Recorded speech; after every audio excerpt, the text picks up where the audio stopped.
Are you one of those people who believes that God should protect you from the things that happen in your life? That He should save you from the troubles and the trials and the challenges that we go through in life? Are you one of those people who sits back and thinks, you have to forgive me. Are you one of those people who sits back and thinks that all of us and our forefathers got away without ever going through hard times? Tonight, that's exactly what we're going to talk about. Why Jesus doesn't stop the pain. Why God doesn't step in and save us from everything that happens. So, here's what I want to share with you.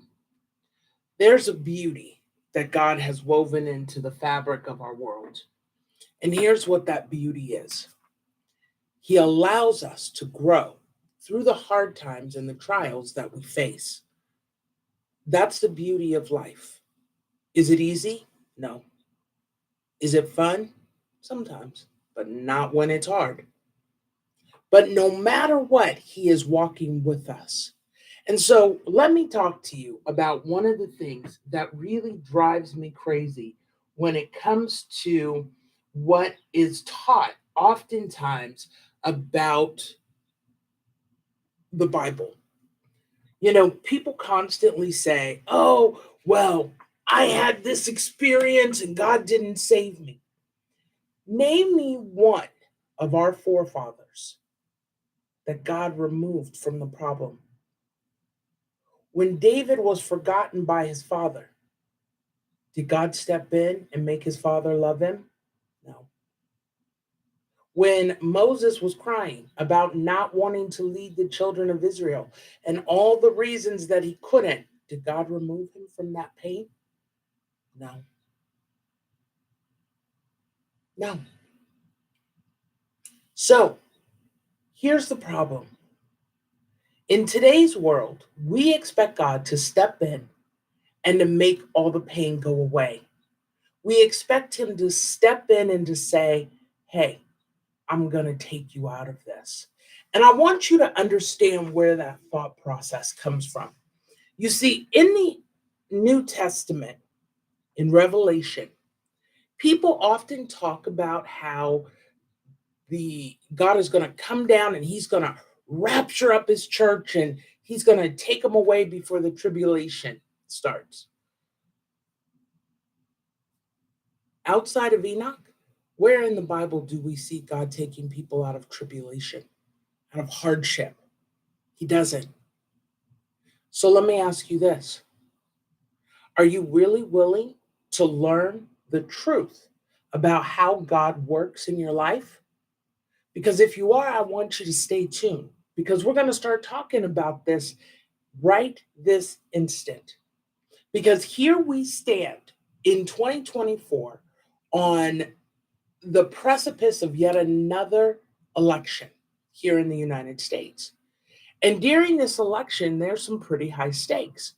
Is God stepping in and saying, here, I'm going to take away the pain or I'm going to make the pain better? Or no, He's letting things play out.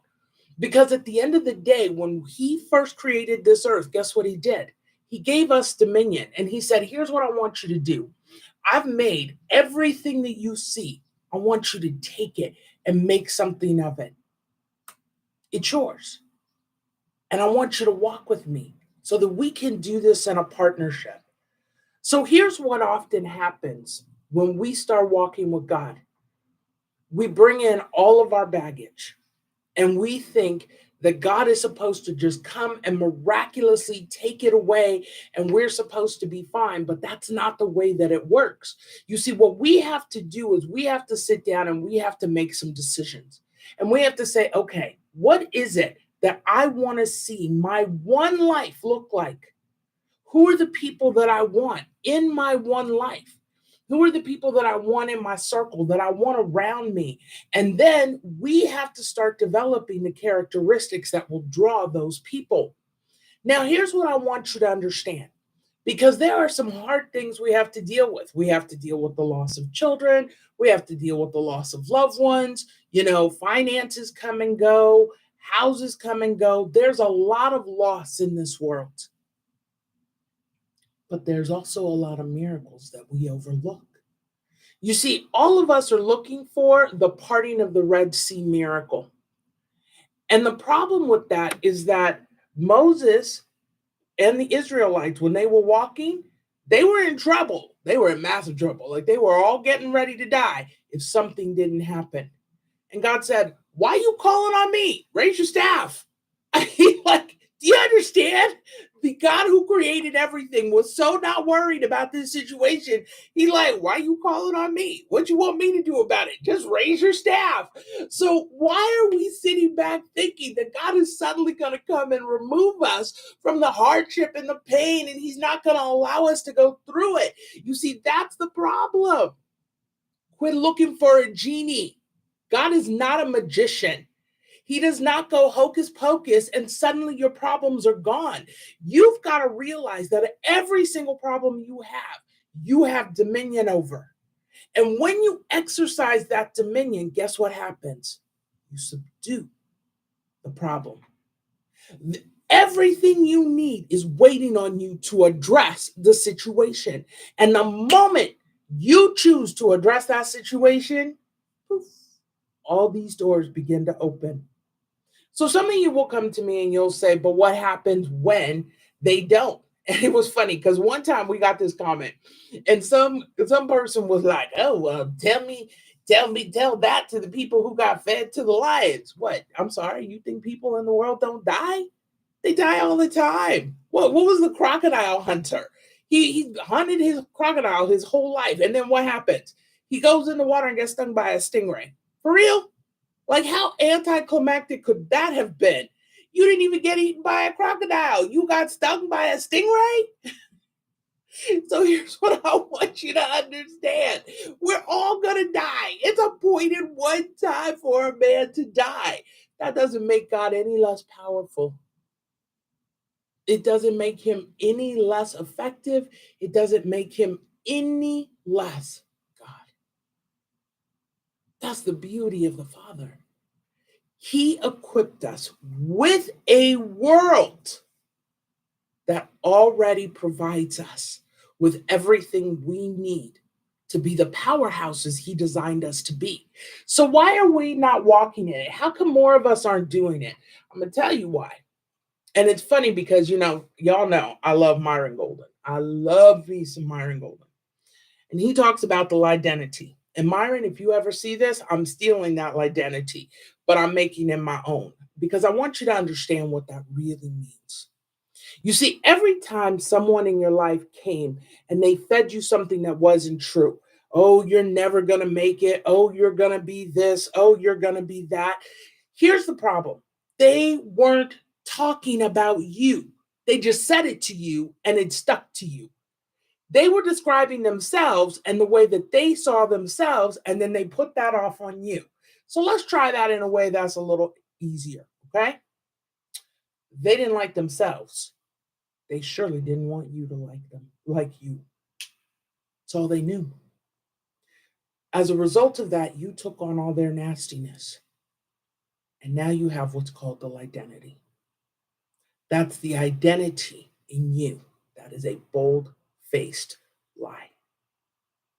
You see, a lot of us like to think that we can't be successful. That's the issue for some people.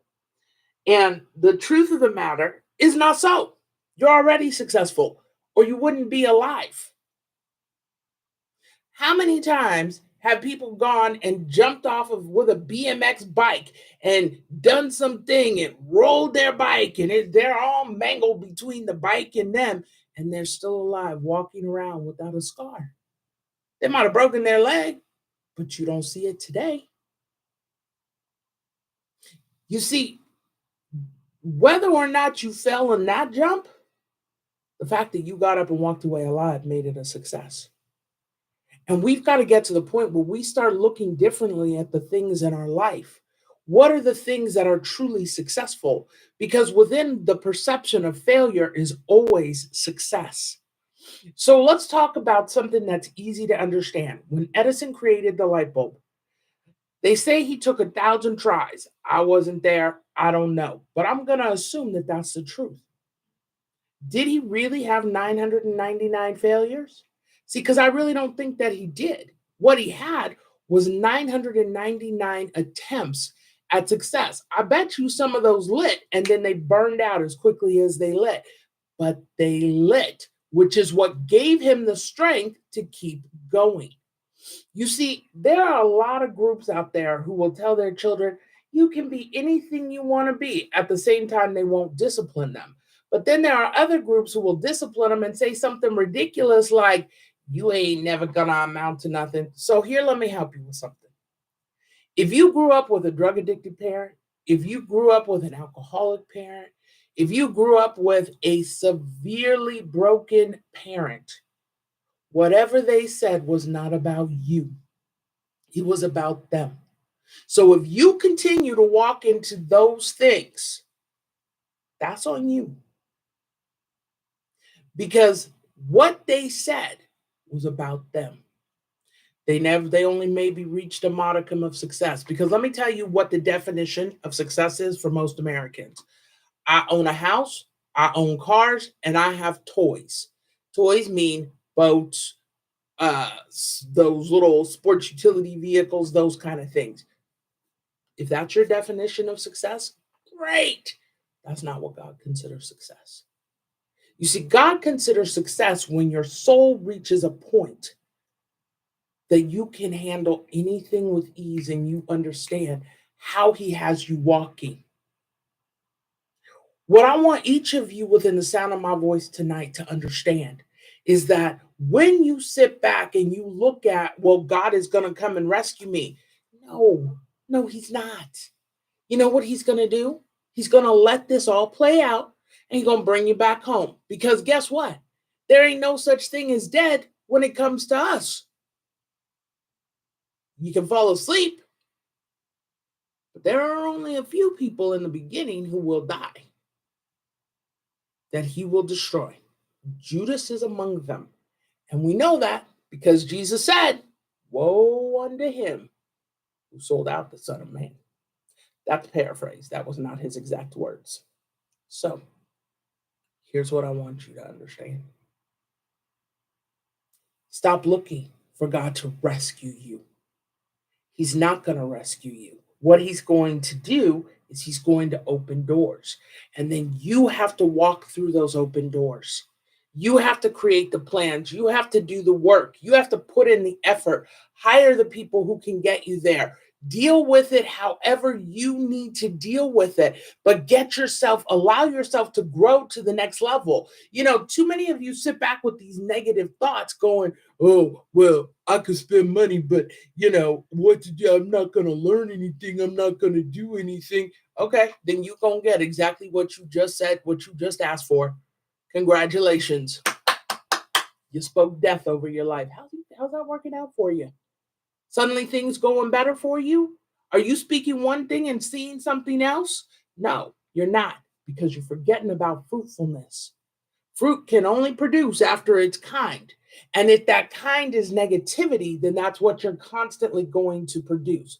Now, let me share with you a little secret.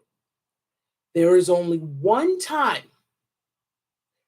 when fruit potentially grows a little bit differently.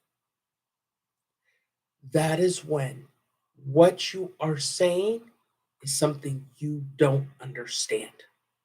Let me explain that.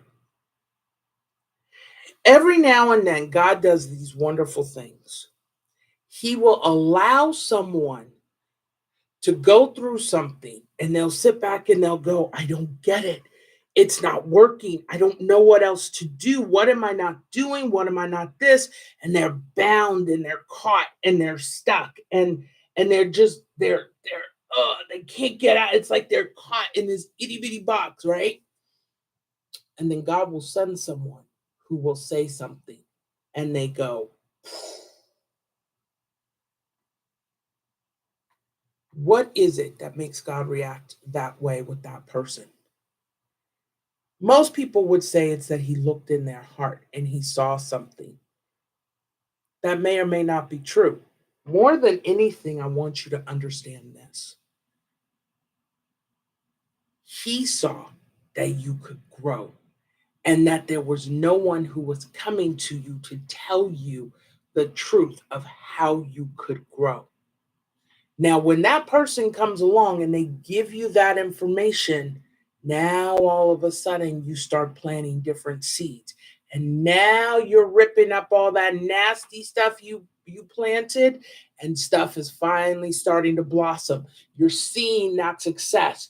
You're seeing where that success is getting ready to happen. You're seeing that the spirit world is yours for the taking, and all you have to do is reach up and grab that fruit, and it's yours to eat whenever you want to. And that's right out of Genesis. Remember when he told you the trees you could eat of freely? That's what happens in the spirit world when we get the eye opening awakening that, oh my God, he really is for me. And before you know it, you start yanking fruit out of the trees left and right. You don't have no time to listen to anybody and their silliness all up in your ear. Well, save that for Oprah, because that's the only person who is at all interested in listening to that mess. And I'm not even sure anymore she wants to listen to it. When you have the freedom to start pulling down fruit, it's because you have dealt with that thing called the identity. And you have said, you know what? I am not living my life this way. I'm not doing this anymore. I'm done. I'm sick. I'm tired. This is not the way my life is going to be. And at that point, you have made a decision. And that decision is to fly. And the moment you decide to fly, that's where he's going to take you, is right into the ethos. You will be flying because you made the choice. You know, I want you to understand something, because I think this was the hardest thing for me to grasp when I was, even when I was early in my walk, right? Like, I literally kept looking and going, I don't understand. I pray, I fast. What is it that I'm not doing? What is it? Why is it that you hate me so much? You send me to do something that blows up in my face. Like, I don't get it. What am I missing? I'm giving you the secret to truncate what took me 15 years to have to walk through. It is the identity that you live with. It is you thinking that you're not successful, that you can't do it, that you have no way of getting there. Those are the things that are keeping you from where you want to go, from what you say that goal is. It is the way you think. So the question becomes, all right, Tawana, so how do I do that? How do I change the way I think? I'm going to tell you the same thing I tell everybody: start simple. Did you graduate from elementary school? Yes or no? Yes. Then you're successful. Done. One thing is all you need to have been successful at, for the identity to be completely destroyed. Now you have to take that one success and start looking at other successes. What were they? Were you great in sports? Were you and I'm not talking about participation awards. I'm talking about something you started and you took all the way to the end and completed. Not, I got halfway there and then I quit. Not, I got three-quarters of the way. From beginning to end. I am going over here to do this job so that I can accomplish this, and this. Well, if at the end of that you did not accomplish this, and this, then you did not finish that task. That task was unsuccessful. Finishing a task means this is my plan, this is what I'm going to do, this is the purpose. And that's the key right there, is the purpose behind why I'm going, why I'm doing this, why I'm beginning this. What is your purpose? You take what anything in your life that you have gone in with a purpose, and finished where that purpose was 100% completed, you are now successful. That can be as simple as I started taking out the trash and I got it finished. Congratulations. You're a raving success. I woke up this morning, and despite the fact I didn't feel like it, I got out of bed. That's not my issue, but somebody might be struggling with that. You are a success. Now you can start tearing apart the identity. Count the number of days you actually climbed out of bed when you really didn't have the energy to do it. Start looking at those things because that's where you're going to win. That's where you're going to start seeing the breakdown of those lies.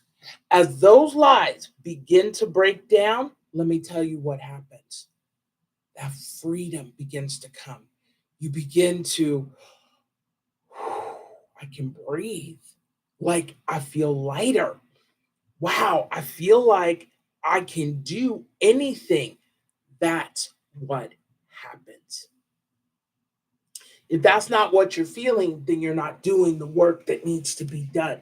Suddenly, the things that were impeding you stop having power over you. You see, when you confront the identity, when you confront the things that are an issue, fear doesn't have any dominion anymore. Now it has to run away.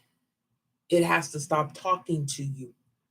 Because the more you begin to acknowledge your successes, the less fear can impact anything you do.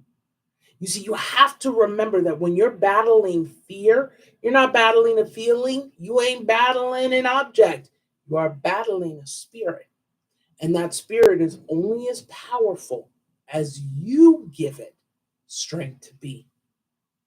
If you pull out, fear has to shut up. If you pull out of the lie, it can't stand. Fear can only survive where there is lies, secrets, deceits of any sort, issues that you refuse to deal with. Those are the places that fear goes and runs to. As soon as it finds a spot inside of you where it can slither, and I want you to get a very clear picture of this. Are you with me? Here's what fear does. It's like a snake. It intertwines itself within you. You see this big, massive ball that my fingers are making? That's what it does. And when you try to get out, it holds you and it makes you think that there's no way out of this. You can't do this. You're not going to make it. Look at this. Look at all the people who just tell you these things. You know, they tell you these things. They're always trying to put you down. They're always trying to make life hard for you. You see, these people are always trying to get up in your mix and always trying to be in your way. Ooh, she said, he said, did you hear what they said? Mm-hmm. And they can sit there and say, no, that's not where I was coming from. And that's not anything in line with what I'm thinking. And you don't hear it, you don't see it, because all you hear is, they said that I'm not enough. They said I can't make it. They said I can't, da da da. Da. And that's where fear gets you. All that nastiness you hear in your head, it's because you have left the door clearly wide open for fear to walk in and make himself at home. And the more you listen and the more you react and the more you destroy relationships and the more you sit back and play the victim, the bigger fear gets till it gets to the point that it is so debilitating. Some of you can't even walk out of your own house. You want to know where the phobias came from? Go listen to fear.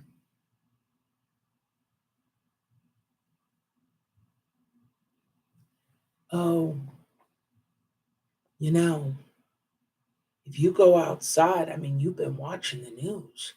Look at all these people are dying out here.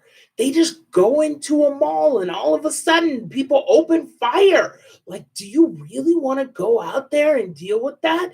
Do you really want to face the possibility of losing your life by going out there? What's the need when we can just call people and have it delivered? We don't have to go anywhere. We can just stay here all the while. Your body is dying, your spirit is dying, your heart is dying, your head, everything, your relationships are falling apart. You are stuck in this place where you can't breathe. You can't feel any freedom. You're like, you're suffocating, and fear is winning.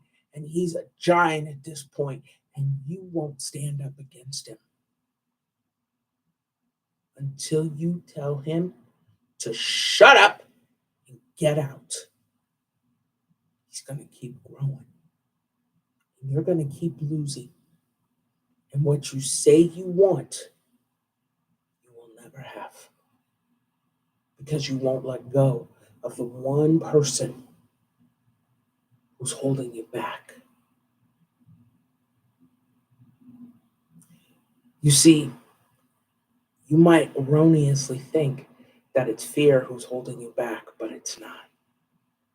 It's you. You got to want to let him go.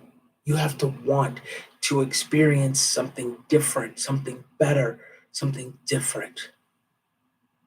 And that's when fear has no power anymore.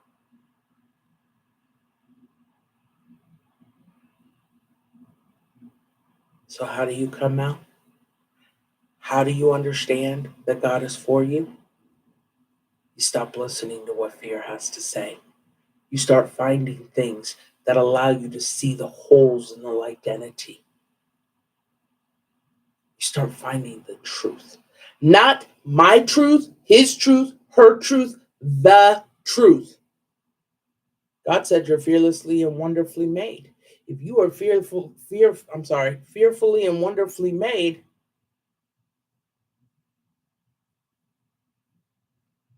then what's the problem?